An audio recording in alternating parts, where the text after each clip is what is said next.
Okay, so Allie, could you please tell me who did you interview and why did you select them?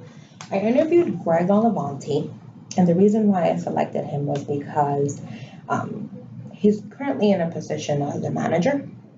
And after I finished my degree with school and gained some additional experience, I foresee me stepping into a manager role.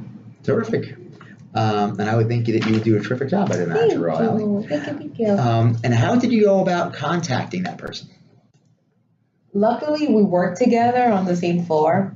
So it was as simple as just having a verbal conversation with him. I went up to his desk and told him that I'd like to interview him just to get some insight on what exactly his job entails and what some challenges are, what are some of his daily tasks, and then see if he had any feedback for me to be able to one day walk in his shoes. Perfect.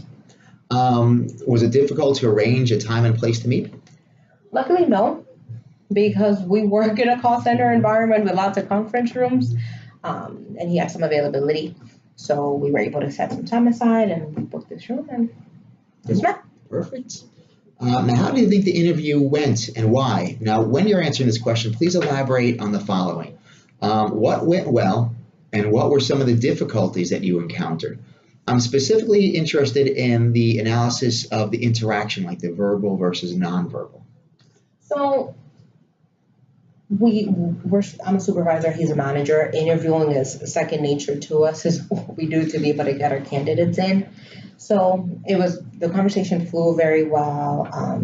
The information that he provided was very, very informative and applicable to what I'm currently doing. And based on his answers and suggestions, it just feels like it would be beneficial for me to apply those. We really didn't run into any hiccups or have any issues. Oh, perfect.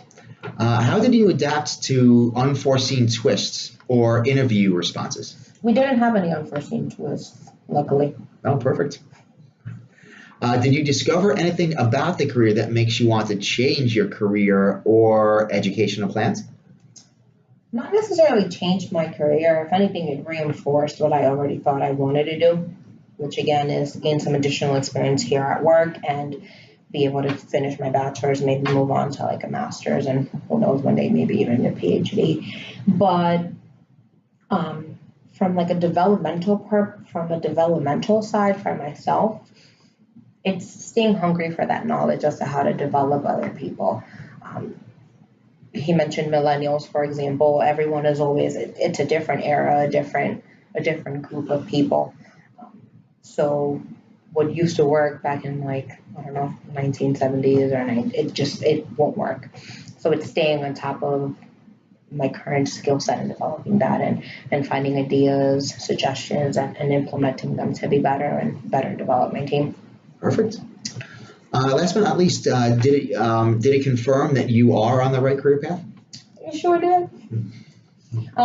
It's basically the same exact thing that I do in my supervisor role, just with a lot more people, and maybe even managing different teams. But it did. All right, perfect. Well, thanks for sitting down at the interview for me, Alec. Thank you, Brian. You're welcome.